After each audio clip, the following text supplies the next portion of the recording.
Muchas gracias. Yo quiero agradecer pues de manera especial a la doctora Oliva y a la doctora Edith, que me invitaron a este seminario, que además me asombró que ya tienen tanto tiempo, 9 años casi el seminario, y bueno, también agradecerles su presencia y sobre todo a la doctora Irma Saucedo, que en esta conferencia que hizo, en esta ponencia que hizo, fue un preámbulo maravilloso para lo que yo voy a hablar. Antes voy a hablar con ustedes. Quiero decir que también, me siento muy afortunada de estar con la doctora Irma y con las colegas que he escuchado y admiro mucho. Y bueno, yo cuando me invitaron las colegas a participar en este seminario, yo les dije, pero yo de qué voy a hablar del cuerpo si no es mi tema, fue lo primero que les dije. Y otra de las cosas que les comenté, que ya no sé cuál es mi tema, la verdad, es que pues yo podría hablarles de un libro que estamos por publicar. De hecho, lástima que no alcanzó a salir, porque a lo mejor hubiéramos podido tener la oportunidad de tenerlo, que es un libro colectivo que publicamos en la UAM Xochimilco.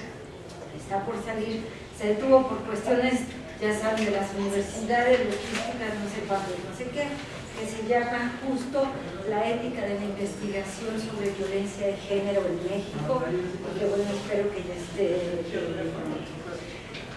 Miren, una de las cosas por las que les digo que qué bueno que me antecedió Irma Saucedo, Irma, que es mi amiga ya desde hace muchísimo tiempo, es porque ella se hace algunas preguntas e incluso trabajamos en la misma línea teórica de la que yo he aprendido bastante de ella. Uno que tiene que ver con el feminismo crítico, como ya les decía ella, ¿no? Estas feministas que se han revisitado y se han leído y han trascendido más allá de estas posiciones dicotómicas que frecuentemente se manejaban en el feminismo, como los hombres buenos y los hombres malos, y las mujeres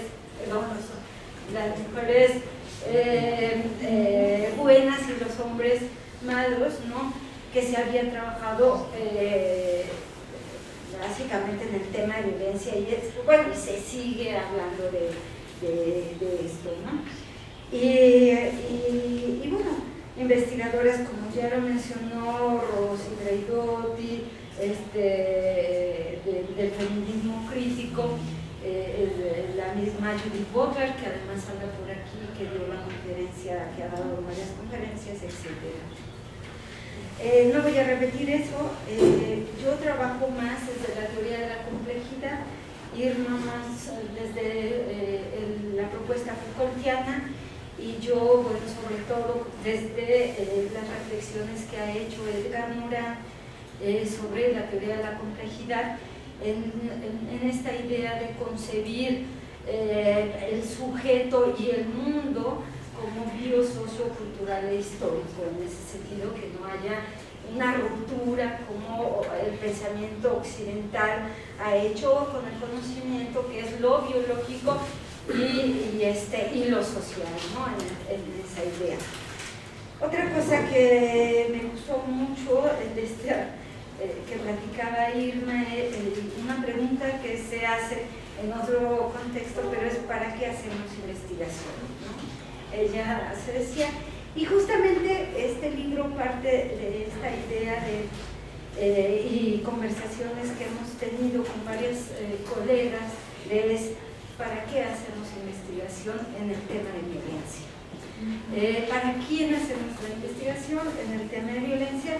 Y un poco, y lo digo en la introducción, era como el hartazgo de estar desde hace casi 20 años haciendo investigación en el tema de violencia y género en México, y que pues no pasara nada, y que pues sí realmente como también comentó la doctora, pues nos costaba en la salud, nos costaba a la salud, incluso de nosotras mismas las que estamos haciendo investigación en violencia, ¿no? Porque bueno, era como esta idea de que pues al principio nosotras estamos haciendo investigación para saber qué es lo que pasa con la violencia contra las mujeres, son las otras, aquellas, las indígenas, pobrecitas, las pobres mujeres, etcétera, etcétera, y luego incluso empezamos a hacer investigación entre pues nuestras colegas que también de niñas sufríamos violencia, etcétera, pero no sabíamos por qué estábamos deprimidas, de mal humor, enfermas, si solo hacíamos investigación en tema de violencia, si no éramos, entre comillas, mujeres violentadas, esas otras, ¿no? Esas otras que el feminismo crítico ha sido, valga la redundancia, muy crítico de no reflejarnos en su discurso, ¿no? En ese sentido, pues sí, lo mismo, olvidábamos para sobrevivir las investigadoras que hacíamos investigación sobre violencia, nos echábamos los alcoholes, nos peleábamos con las otras, decíamos que las otras eran las que tenían la culpa de que la investigación no saliera ni se llevara a cabo, etcétera, nos deprimíamos mucho, nos enfermábamos, y esto que también lo he querido leer nuestro cerebro es, no nos dábamos cuenta de todo eso, además de ese paso que me encanta escuchárselo, porque es la primera vez que se lo escucho tan fresco y tan claro, de ese paso entre esto que se habla sobre el cuerpo, ¿no? Esta idea social que se tiene sobre el cuerpo y el sujeto que estamos aquí en medio, y lo otro, los sistemas de salud. O sea, nosotras investigadoras quedábamos allí en medio y no nos dábamos cuenta tampoco, aunque estuviéramos trabajando en los sistemas de salud, el tema de violencia que tiene que ver con lo social, nosotros no nos damos cuenta que también estábamos allí, ¿no? En ese sentido, pues yo me puse con un grupo de colegas a escribir algo que ahora se conoce como investigación narrativa o autoetnografía de cómo vivimos nosotras el tema de violencia de género, las que escribimos e investigamos sobre violencia de género. Yo comienzo con esta reflexión. Comenzamos incluso entre el libro, y además quiero decirles que es un libro colectivo que es mío, pero también de la doctora Verónica Rodríguez, que está enferma ahorita, que la operaron. Esperemos que no tenga que ver con el y bueno, con esta frase de Edgar Morin, esta pregunta que se hace él, dice: no existe en adelante un antagonismo por conocer sin preocuparse por las consecuencias, y la ética de protección humana que exige un control de la utilización de las ciencias, de las utilizaciones de la ciencia, se pregunta en el 2006 Edgar Morin. Pasamos. Y bueno, a mí me ayudó a entrar en este tema, además porque bueno, tengo que hacerlo científico, ¿no? A la que tenga validez académica, es preguntarme desde la bioética. Y bueno, la bioética como el estudio sistemático de la conducta humana que inicia en el campo de las ciencias biológicas y la atención a la salud, y que, bueno, es esta idea de tratar de resolver cuestiones de la conducta, dicen ellos desde los principios morales, ¿no? Dicen algunos que la bioética es realmente una ética aplicada, y allá hay también, me di cuenta, una ruptura entre lo que es la ética, ¿no? Y la moral, ¿no? Sirvió mucho Edgar Morin para pensar que realmente la ética y la moral pues son cosas que vienen de donde mismo, ¿no? Que son lo mismo, que no podemos ser sujetos éticos sino ser sujetos morales y al contrario.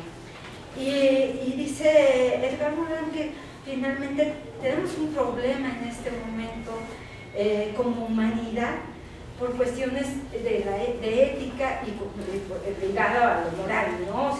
Sin separarlo. Uno, por un deterioro acrecentado, acelerado del tejido social, ¿no? Que es de lo que estaba hablando Irma, por el debilitamiento del tejido comunitario, que también es de lo que hablaba Irma, y de la colectiva interior de las mentes, por la degradación de las sociedades tradicionales. Esto lo enuncio un poco porque tiene que ver con lo que las colegas escriben sobre esto de la ética de la investigación. La parcelación sobre el conocimiento, o sea, esta dicotomía que Occidente nos ha hecho, pues somos mente y cuerpo, y entonces lo que pasa aquí en la mente, pues no pasa por el cuerpo porque hay como una escisión entre cuerpo y mente, ¿no? Somos hombres o mujeres, o eres hombre o eres mujer, pero como que medio hombre o medio mujer, pues como que no podemos hacer ser sin ver toda esta gama, ¿no? de posibilidades en las identidades y en la construcción incluso de las subjetividades que nos ha planteado los transgéneros, los intergéneros, etc.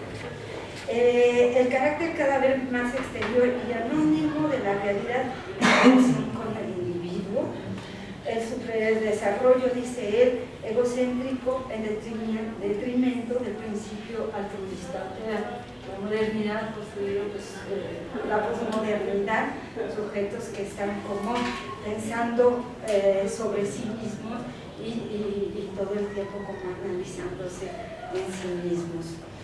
Dicen que algunos que la bioética se tendría que ver con la ética aplicada y sí hay un reconocimiento de que tendríamos que dialogar desde la interdisciplina, transdisciplina o multidisciplina. La bioética en ese sentido, bueno, dicen algunas colegas que examinan los problemas morales éticos que yo le pondría allí, que tienen que ver con argumentar cuidadosamente una situación, ¿no? que haya un razonamiento secuencial en la argumentación, análisis y definiciones claras y que den incluso a convicciones y supuestos que se puedan analizar constantemente. Gracias.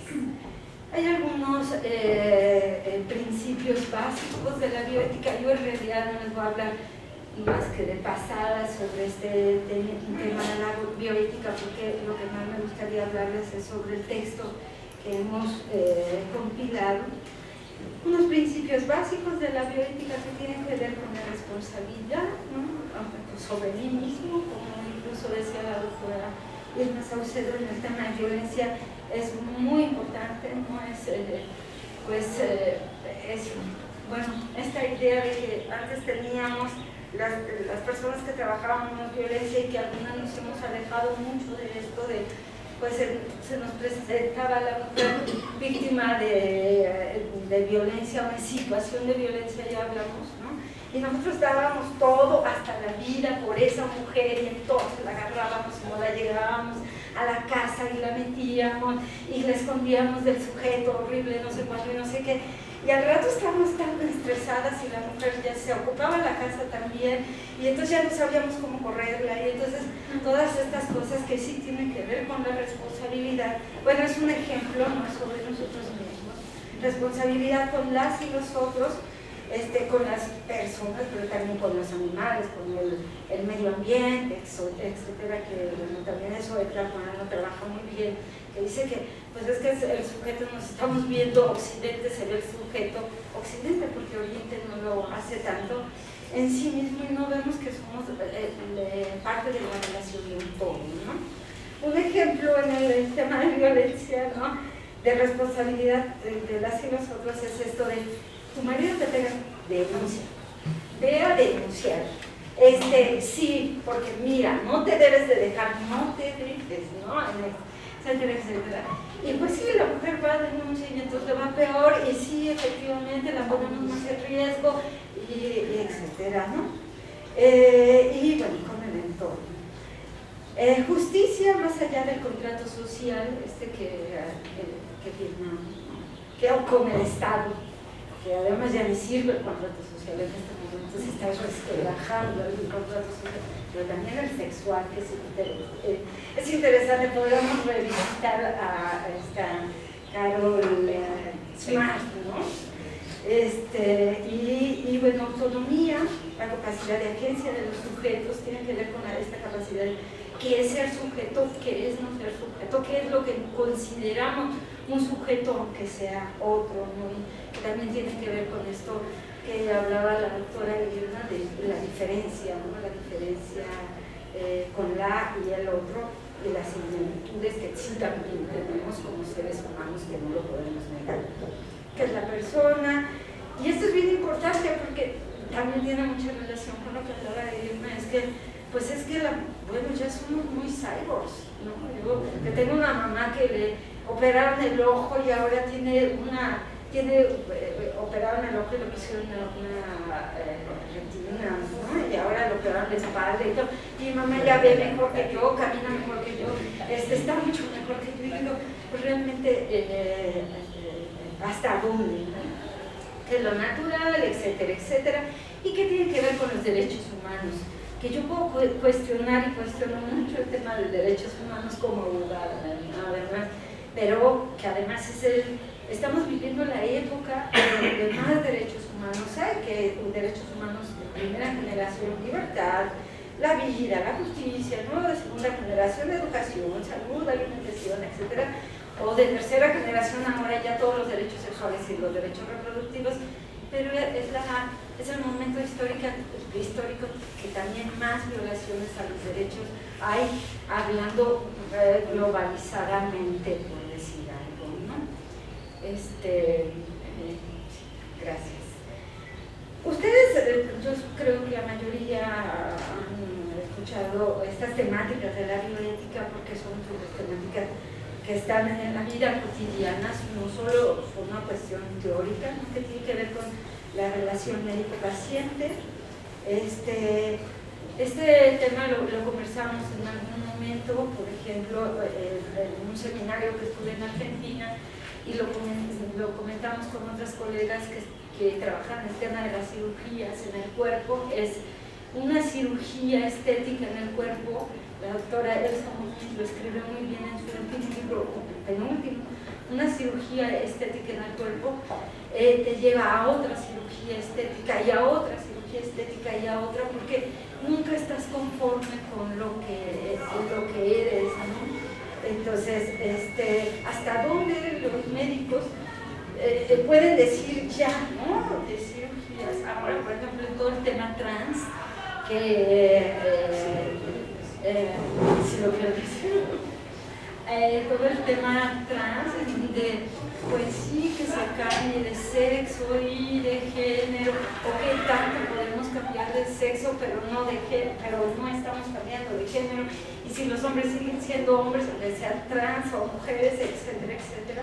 Bueno, es como toda esta cuestión, y hasta donde además el médico se apropia del sujeto, que es también lo que hablaba la doctora Irma, se apropia del sujeto y decide por el sujeto, ¿no? O sea, cuando llega uno al médico y dice, doctor, es que me duele la pierna izquierda, y el doctor le dice, no señor, es que usted tiene mala la pierna derecha, y salimos convencidos de que la pierna derecha es la que nos duele, y es la que tenemos la enfermedad. Y esto, bueno, ya lo dijo también Michel Foucault muy bien, ¿no? En su reflexión que hace sobre el poder que tiene la ciencia. Enfermedades terminales, con se lo digo en este momento, aborto, derechos sexuales y reproductivos, el uso de las biotecnologías y experimentación. Yo les voy a dar un ejemplo de una biotecnología que está en este momento en México, ¿no? Les traigo ahí una cita, ¿no?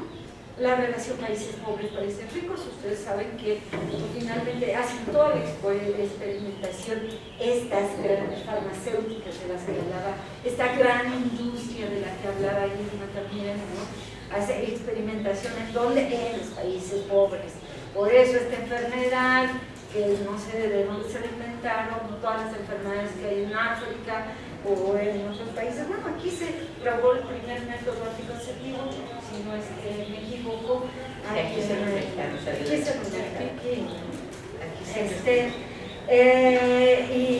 Y bueno, ahora lo del virus del papiloma humano también, que no se sabe si sirve de algo, ¿no? O sea, en vez de darles condón a las chicas y enseñarles cómo se puede negociar la negociación del condón. Y experimentos con comunidades vulnerables, lo pongo entre comillas porque sabemos que el concepto de vulnerabilidad ha sido súper complicado, pero me dio gusto que ahora Judith habla de vulnerabilidad otra vez y de precariedad y estas cosas, ¿no? Que son grupos indígenas, pobres, mujeres, adolescentes, etc. Y otro tema de la bioética que tiene que ver con experimentos con los animales. Y ahí hay una gama desde la gente que dice no experimentemos con ningún animal, ¿no?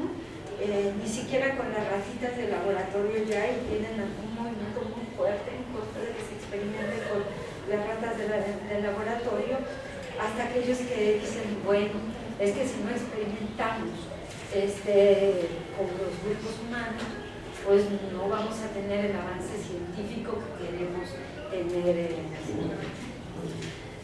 De allí, bueno, pues, y esto además tiene que ver, ustedes nos saben que sí, la bioética, ¿no? Pues sí, así su principal referente son todas las investigaciones que se hacen durante el régimen nazi, que ahora ya sabemos que no solo se hicieron con los judíos, ¿no? Que además los judíos ahora están haciendo lo mismo en otras ocasiones, sino que además se hicieron con homosexuales, mujeres, gitanos, etcétera, todos los que no estaban dentro de la categoría que es un orden. Entonces, la ética de la investigación es, ¿qué significa? La investigación, la ética de la investigación, cuando hacemos trabajo en comunidad, bueno, en México la ética de la investigación, en Latinoamérica en realidad empieza más o menos en los años 90, ¿no? Y fíjense qué interesante, porque los primeros países latinoamericanos en donde se habla de ética de investigación es en México y en Argentina. Y en México es algo que, o sea, no existe una ética de la investigación, yo les puedo decir en general, ¿no? En Argentina ha habido leyes, de hecho tienen una ley nacional de ética de la investigación, y bueno, en este momento están tratando de que la ética de la investigación vea lo biomédico, pero también que tenga que ver con lo social, ¿no? Y se pregunta, bueno, en otros países, por ejemplo en Estados Unidos, en Inglaterra, en Francia, pues ha habido más una tradición de ética en la investigación. Y las preguntas serían, pues, ¿qué significa la ética de la investigación? ¿Qué significa la ética de la investigación cuando hacemos trabajo en las comunidades, ¿no? ¿Para qué investigamos? ¿Para quién hacemos la investigación? ¿Y a quién va a beneficiar la investigación que estamos haciendo? Lo otro es, bueno, la pregunta es cómo diseñamos un protocolo de investigación y cómo lo llevamos a cabo. A mí me gustaría incluso comenzar a hablar del libro a partir de estas preguntas que yo les había mencionado, que son las preguntas que nos hacemos en el libro, pero muy centradas no en la ética de la investigación en general, sino de la ética de la investigación en las ciencias sociales.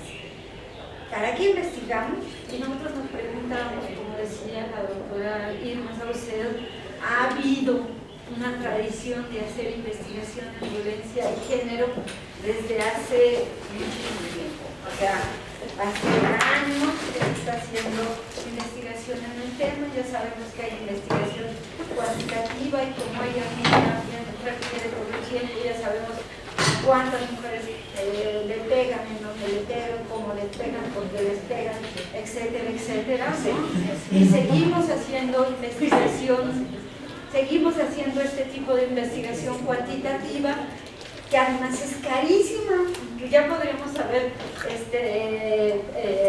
implementado programas de atención de calidad, de verdad, ya tenemos como todo para hacer programas de atención de calidad, y nosotros seguimos investigando a cuántas mujeres le pegan, y la ENVIRE sigue sacando datos. ¿Qué quiere decir? Porque ahora las demógrafas casi siempre me matan cuando digo esto, y las actuales me dicen, pero aquí es que es muy importante. Sí, claro, es muy importante, pero sí creemos que fue importante incluso en un primer momento para visibilizar el problema, aunque era notoriamente visible, pero para hacerlo científico también, ¿no? Y bueno, ¿y para qué investigamos? Sí, hay investigaciones que realmente pues son como pues para decir lo mismo. Nosotros en el tema de violencia hemos hecho como estados de la cuestión o estados del arte, como lo quieran llamar ustedes, y pues es lo mismo y repetir lo mismo y lo mismo. Y entonces, bueno, un poco el libro también lleva a esa crítica de para qué estamos investigando y para quién estamos investigando. Que es en el artículo, digo, en el libro, que está dividido en tres partes, que en la primera parte justamente abro yo con un artículo en donde se habla de por qué es importante hablar de ética y de investigación, esto que les estoy comentando. Después es otro artículo de una colega que habla justo de la ética de la investigación en ciencias sociales y por qué no hay protocolos de investigación en ciencias sociales en México y en Argentina y en otros países y por qué apenas se están implementando, ¿no? Y otras colegas en la tercera parte hablan de para quién están haciendo la investigación. Son dos artículos, yo les voy a hablar de un poco de los dos, pero uno de ellos es de dos colegas que les habla el Instituto Nacional, el Instituto de las Mujeres del Gobierno del DF. Estoy hablando de que es un poco de autoetnografía o etnografía, investigación narrativa. Hablan desde el yo, o sea, de su vivencia, ¿no? Pues hablan y les dicen, no, pues necesitamos expertas en violencia con maestría y toda la cosa. Necesitamos que nos hagan un proyecto de investigación, van, meten sus papeles, tal, les dicen sí, empiecen a trabajar y ya, miren, les vamos a pagar tanto y no sé cuánto. Ellas ponen sus condiciones, leen un documento, ¿no? que escribió Mary Elsenbeck y Lori Hayes en el 2007, que se llama Dando prioridad a las mujeres, cómo hacer investigación ética, o algo así, no me acuerdo, y otro documento de la OMS que es Investigando con ética. Y bueno, pues les dicen, mira, pues sí vamos a hacer la investigación, pero nosotros pues, creemos que tiene que ser así, tiene que ser una investigación ética en este sentido de que yo les hablaba, ¿no? Que tomen en cuenta a las otras personas, que no las vulneren, que haya lugares de referencia y contrarreferencia de los casos, que esté cuidada, que no pongan en riesgo a las mujeres, la seguridad de las informantes y todo. Les dije, ay, sí, me parece muy bien, no sé cuánto, y que nos paguen la mitad, ¿no? Bueno, pues ni les pagaron la mitad y hicieron todo lo que no tenían que hacer, ¿no? Pusieron a hacer una encuestita para que una encuesta en una delegación X, una encuesta sobre violencia, ¿para qué? Si ya tenemos la de 2006, 2011, 2000, no sé cuánto, no sé qué, la NIDIN de salud, etcétera, etcétera. etcétera. Y bueno, ellas tenían una sola encuesta. Pusieron a las señoras estas pues que son las que van a la marcha, ¿no? Y apoyan al gobierno del DF, y las que también van y les toman, no sé, gobernación.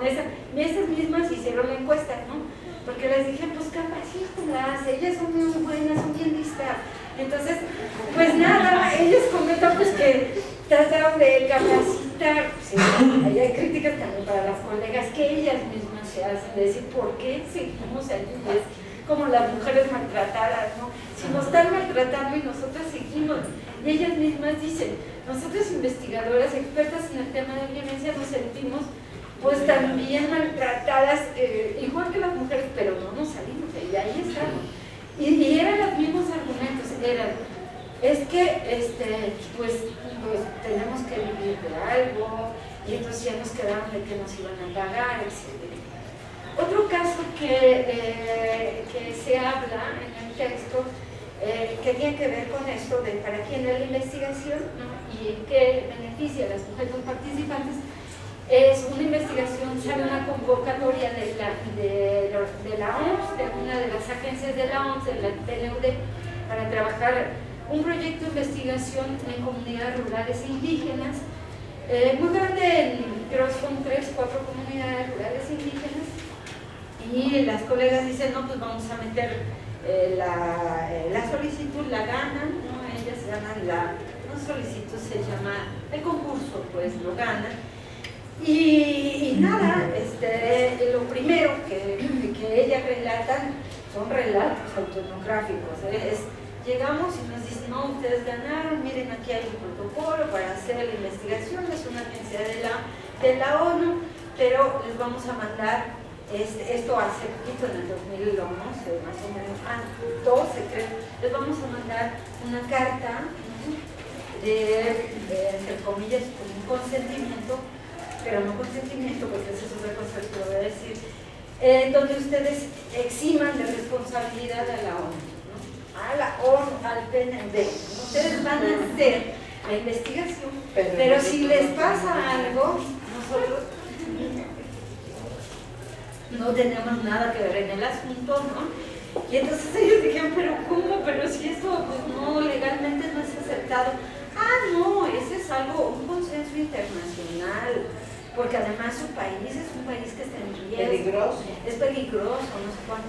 Pero no se preocupen, aquí todas, o sea, la ONU es la ONU, ¿no? Entonces nosotros vamos a hablar con el gobernador, con los presidentes municipales de las comunidades, con todos, ¿no? Entonces dijeron ellas, bueno, está bien, pero miren, no, o sea, no digan que nosotros vamos a trabajar violencia, porque eso ya se ha trabajado mucho, ya lo hemos conversado, porque hemos tenido como muchos seminarios sobre violencia, ética. Esto es algo que entre las colegas que trabajamos el tema desde hace años, o sea, ya Irma se está aburriendo porque ya es así, ya lo hemos hablado tanto, ¿no?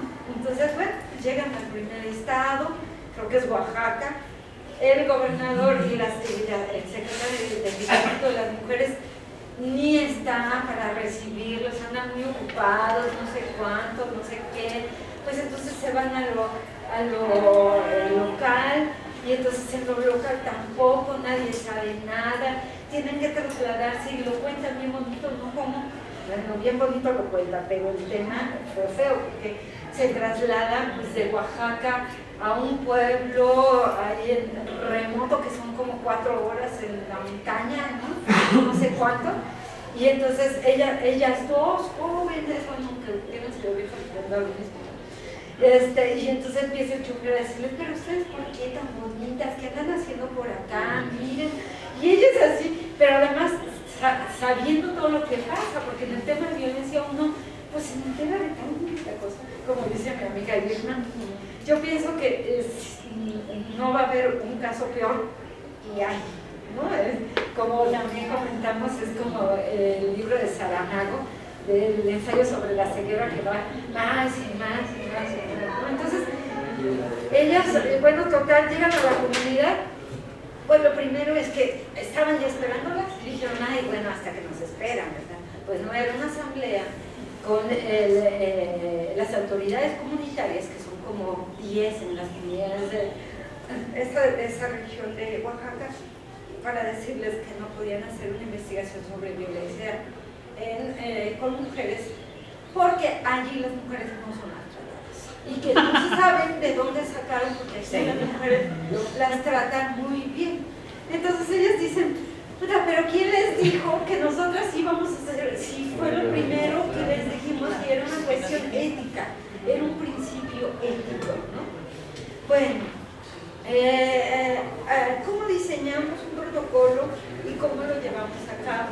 Hay un trabajo también muy bonito de Roxana, de la doctora Roxana Bravo, en donde ella relata de cómo ella es una estudiante de la ENA, ella estudió en la ENA, estudió una historia, y se va a trabajar, estudiante de la ENA que están uniformados, yo siempre digo, cuando yo soy de la ENA, traigo mi uniforme. Pero los chavos que traen acá sus pelos pintados, las chavas, ¿no? Y están así medio locochones, y entonces llega al colegio de San Luis, donde se gana una beca para hacer la maestría, pues desde que la ven así. Y el tema, además de su tema de investigación, es sobre las taiboleras, ¿no? Las bailarinas de table dance, y incluso ella se da cuenta pues, de todo el tema de la violencia, ¿no? Las bailarinas, y es todo el relato de lo que le sucede cuando ella empieza a estudiar ese tema. Y perdón por la palabra, pero así lo dice ella, lo dice como, perdón por mi francés, aquí dialogando con la colega, es de puta, no me bajara, ¿no? O sea, era, y no, pues es que si te gusta, también tú, y no te hagas, y no sé cuánto. Bueno, dice, ella relata cómo en algún momento dijo, pues es que es peligroso, ¿no? Que yo sí ande en la noche, y allí, pues yo le voy a decir a mis compañeros, a ver si me acompañan. Entonces me acompañan dos compañeros, y nada, pues se ponen pedos, se van a coger con las prostitutas y no sé qué, y llegó ella en un momento en que ella estaba cuidando a sus compañeros, mira ella y todo, ¿no? En el examen, fue el examen taquillero del momento, ¿no? Porque además todo el mundo fue a ver unos y la colega, y también iba a bailar, o sea, todo un rollo de morbo, pero además, o sea, lo reímos, pero ella lo vive, y lo vive, la verdad, cuando, incluso esto salió de una mesa que tuvimos en el Congreso de Antropología Social y Etnología en el Nacional, y cuando lo relata, yo le digo, ¿qué de violencia? Y ella se pone medio a llorar y dice, sí, es que todavía, yo no pensé que cuando yo lo escribiera, bueno, yo lo escribí y no lloré todavía, pero cuando ya lo estoy leyendo ahora estoy llorando, dice, porque fue muy fuerte, porque además ella tuvo una pareja sexual allí, ¿no? La pareja sexual se infectó de una enfermedad, tuvo una infección ITS, y entonces le echaron la culpa a ella. O sea, todo el mundo en el colegio decía, es que Roxana me pegó una infección, ¿no? Así de, híjole, ¿no? Hay quienes dicen,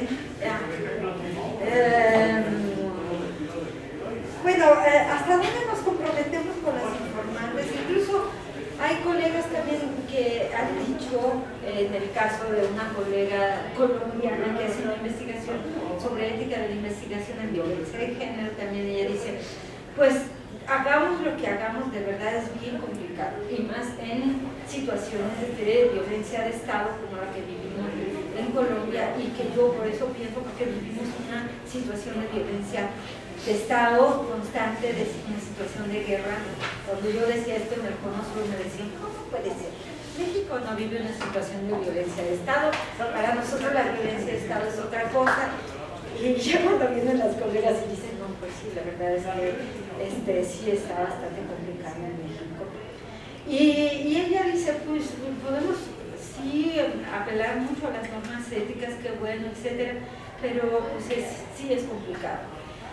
De todas maneras, nosotros pensamos en el libro, pues si me quieres pasar a la otra, que no podemos dejar el tema pues en un callejón sin salida, pues, ¿no? Y allí lo planteamos, casi en las conclusiones, esta discusión que tuvimos entre todas de, pues sí, pero ¿qué hacemos, no? Pues nos planteamos que cada vez más sí sería como interesante pues hablar de, con el sentimiento informado en el sentido de elementos o garantías mínimas en una investigación, y más en el tema de violencia, y más en el tema de violencia de género, pero más en el tema de cuerpo. Hay algunos temas también, no sé, me estaba tratando de acordar de algo sobre el cuerpo, algo que iban a trabajar también con población trans, ¿no? Y entonces, que allí en la UAM y eso y todo, y era de que pues yo les voy a preguntar, ¿y qué? ¿Tú te hiciste trans porque te violaron de chiquita? ¿No? Una cosa, no sé, una de esas cosas que no deberían de pasar en la universidad, simplemente, o sea, que sí debería de haber algo, ¿no? Pero bueno, se propone el consentimiento informado mínimamente, decir de qué se va a tratar. Hay quienes dicen que no, hay colegas que dicen que pues mejor no les hablemos de, porque en violencia ¿qué vamos a hacer? ¿No? Y por eso son dilemas éticos, porque se plantean y voy a decir, porque luego los chavos de antropología me dicen, sí, pero a ver, dígame, dígame qué hago, ¿no? Y yo digo, no, pues no, tienes que plantearte el dilema y todo, ¿no? El consentimiento, pues más allá de la firma de un documento, aunque valdría la pena la firma de un documento, ¿no? Por ejemplo, pero cómo se firma también es una crítica que hacemos en el libro. Por ejemplo, algunos colegas de las universidades están haciendo lo mismo que hizo el Instituto de las Mujeres. En carreras como, pues, nosotros en ciencias sociales podemos hacer investigación con nuestros cuates, porque aquí en la universidad como tradicionalmente se hace, ¿no? Pero los biólogos no lo pueden hacer, ¿no?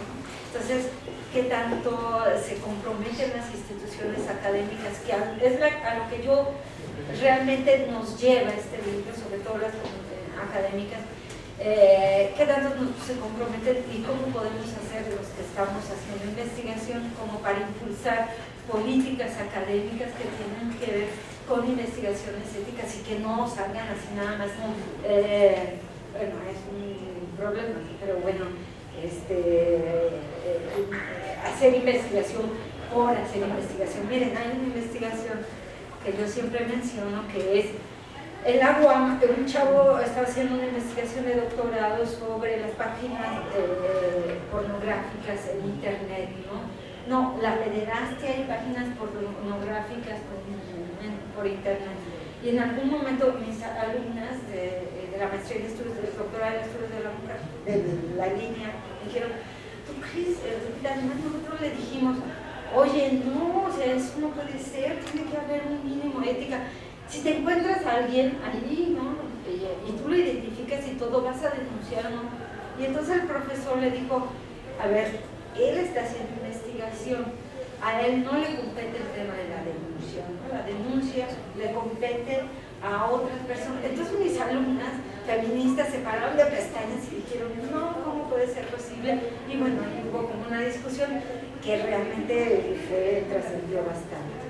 El tema de la confidencialidad si quieren pasar esta la otra, es otro, bueno, cómo presentamos que tiene que ver con cómo representamos los resultados de investigación en el tema de violencia. Siempre decimos, pues vamos a cambiar los nombres, y no solo en violencia, ustedes seguramente todas sus investigaciones que hacen estarán pensando en esto, digo, creo, ¿no? Y ¿cómo presentamos estos resultados de investigación, ¿no? Para que sirvan, para que tengan un beneficio para las personas con las que estamos trabajando en nuestra investigación, e incluso para que no tengan un prejuicio para ellas y para el entorno. Hay un artículo muy interesante de Nancy Shepherd en donde ella relata, y también retomamos de aquí del texto, cómo fue hacer investigación en una comunidad. No les voy a contar todo porque pues ya también poco tiempo, pero ella hace su trabajo de doctorado en una comunidad en Inglaterra, pues muy bien, es una comunidad pues como toda rural, en donde hay muchas broncas, no sé cuánto, hay un nivel de violencia, sobre todo psicológica, pues bastante velado, hay mucha depresión, y ella cree, porque es por los rígidos estereotipos de género que hay, este sujeto melancólico del que habla Judith Butler, del que habla Irma, y pues que sí hay mucha locura en realidad en la comunidad. Pues nada, se va, más o menos dice eso, y regresa a los 10 años y no la dejan entrar a la comunidad, porque ella le publican su libro, y alguien lo encuentra, lo lee y lo lleva a la comunidad. No les hago todo el relato, pero fue horrible. Ella sale igual, así casi le dicen, te vas de aquí o te matamos, porque tú nos difamaste, porque aquí no pasa nada, porque etcétera, etcétera. Entonces, es otro dilema ético que se plantea y que se plantea las colegas, sobre todo, que hacen en comunidades rurales. Decimos nosotras, bueno, entonces pues vamos a hacer comités de ética. En México, en universidades hay 2 comités de ética, hay en los hospitales, y eso es maravilloso. Yo cuando estuve en Argentina iba muy seguido, o sea, teníamos una práctica, en Argentina me formé en lo de ética de la investigación, teníamos prácticas de ir 2 veces a la semana a los hospitales para ver cómo los médicos dirimían los casos bastante complicados, ¿no? Y a esta señora la desconectamos, dicen ¿cómo se llama? La familia esto, pero el esposo dice esto, no sé cuánto, pero además este modelo familista, ¿verdad? Que nadie más que la familia puede decidir, es que tenemos heteropatriarcal, familista, no sé cuánto, ¿no? Entonces, bueno, decimos, pues los comités de ética bien pensados podrían ser una solución a los proyectos de investigación en violencia de género, pero pues en todo, en México solo hay 2 que yo he identificado hasta el momento del trabajo, y es en el Colegio de la Frontera Norte, que justo se hizo en el periodo de una colega feminista, de esta Esperanza Tuñón, ¿no? Y pues ahí se dirime más o menos este tipo de problemas éticos, que sí pueden ser bastante fuertes. En hubo un caso de un chavo que se fue de trabajo de campo, su asesora firma el trabajo, ¿no? Y se ahoga, ¿no? Igual en el colegio de Michoacán violan a 2 chavas durante el trabajo de campo, y el colegio de Michoacán dice, ay no, pues nosotros no, o sea, no estaba fuera de la universidad, ¿saben? Entonces, pues quién sabe, ¿no? Entonces, un poco en este sentido de tomar una toma de conciencia, etcétera, etcétera, ¿no? Y analizar protocolos de investigación. Me queda poco, pues nada más para decirles que estos serían los sujetos foco en este momento, ¿no? De la ética de la investigación, que sería pues, con niñas. Ahora, en esto de las escuelas y el bullying y este boom sobre el bullying, están haciendo un montón de investigación cualquier persona en las escuelas, ¿no? Investigación en violencia de género, que es otra cosa como para analizar. Me gustaría terminar ya nada más con, si quieres pasarle, con 2 casos que mencionamos en esto de la ética de la investigación, ¿no? Y es, crean universitarias de Aguascalientes, cinturón digital para embarazadas brichuelas. En entrevista colectiva, el rector de la Universidad Cuauhtémoc mencionó que este artículo se colocaría a las mujeres embarazadas en la cintura para ser monitoreadas por el sector salud de Jalisco a distancia durante las 24 horas del día. a través de una red de antenas Wi-Fi. La idea es que cada madre que tenga este cinturón